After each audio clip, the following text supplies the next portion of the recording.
BSc প্রকৌশলীদের যে 3 দফা দাবি রয়েছে, দাবির বিরুদ্ধে কিন্তু আজকে পটুয়াখালী যে পলিটেকনিক্যাল ইনস্টিটিউট শিক্ষার্থীরা আজকে কিন্তু মশাল মিছিল করছে। আমরা দেখতে পাচ্ছি যে আজকে রাত 8টায় কিন্তু তারা পলিটেকনিক্যাল যে ক্যাম্পাস রয়েছে, ক্যাম্পাসের সামনে থেকে একটি মশাল মিছিল বের করে ক্যাম্পাসের বিভিন্ন সড়ক প্রদক্ষিণ শেষে আজকে এই যে পলিটেকনিক্যাল যে ইনস্টিটিউট রয়েছে, ইনস্টিটিউটের সামনে কিন্তু তারা আজকে এসে বিক্ষোভ করছে। এই 10ম গ্রেড যদি ছিনিয়ে নিতে হয়, তবে সারা বাংলাদেশের সরকারি 49টা পলিটেকনিক, চলমান নির্মাণাধীন পলিটেকনিকগুলো এবং বেসরকারি 500 পলিটেকনিকে মৃত ঘোষণা করে 10ম গ্রেড উন্মুক্ত করতে হবে।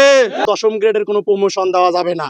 তারা যদি আবার সেই পোস্টেই তারা আবেদন করতে চাচ্ছে, আমার প্রশ্ন, তারা যদি 10ম গ্রেডে আসে তাহলে তারা কি আর প্রমোশন নেবে না? তাদের কি আর প্রমোশন চলবে না? আমাদের 10ম গ্রেড সংরক্ষিত থাকবে।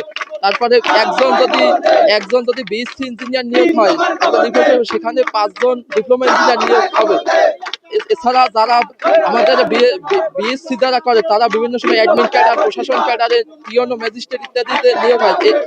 তাদের এই সমস্ত ইগুলো বন্ধ করতে হবে। প্রকৌশলীদের যে 3 দফা দাবি রয়েছে, 3 দফা দাবির বাতিল করা সহ তাদের যে 7 দফা দাবি রয়েছে, 7 দফা দাবি বাস্তবায়নের জন্য তারা আজকে এই মশাল মিছিল করছে।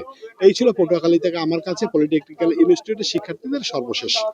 মোহাম্মদ মনির হোসেন বাদল, সময় সংবাদ, পটুয়াখালী।